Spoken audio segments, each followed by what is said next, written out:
ketam ni.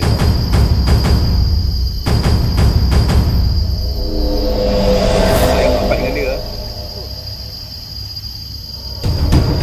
Ni ya.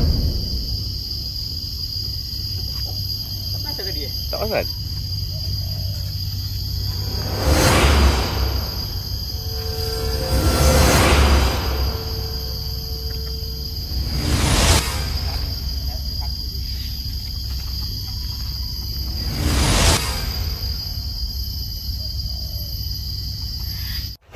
Okey, Assalamualaikum sahabat.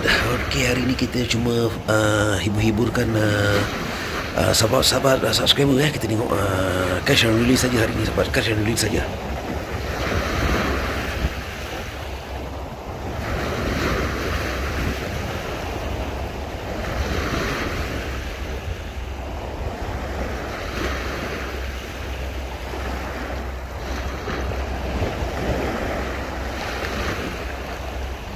Okey, kita mendapatkan seekor pari sahabat, seekor pari cecuka sahabat Okey sahabat, hari ni kita mendaratkan pari pari cecuka sahabat Pari ni tak dia besar, standard size dia besar gini je.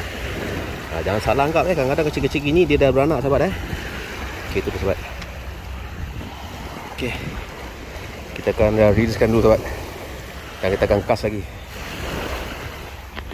Guys, kita releasekan guys.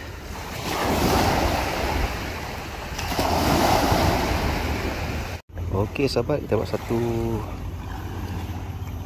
gelama sahabat satu ekor gelama. Kita catch and release hari ni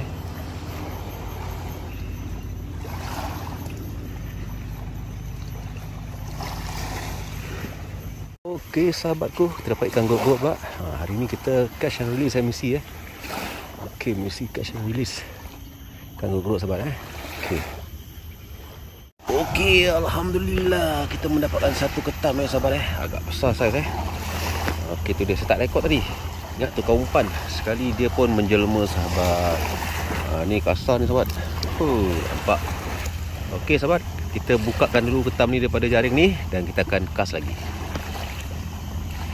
Okey sahabat, ada ikan siakap sahabat Nampak tu sahabat, ikan siakap. Dia. Kita tak ada jala ataupun sahabat, kita besar sahabat.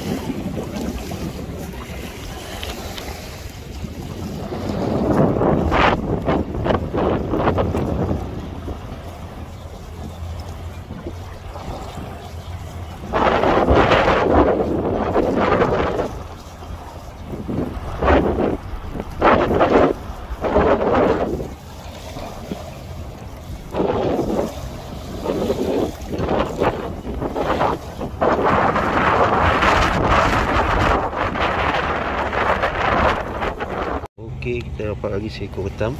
Hari ni 28 bulan 4. Okey, jadi kita catch and release saja. Kita tengok hasil-hasil sahabat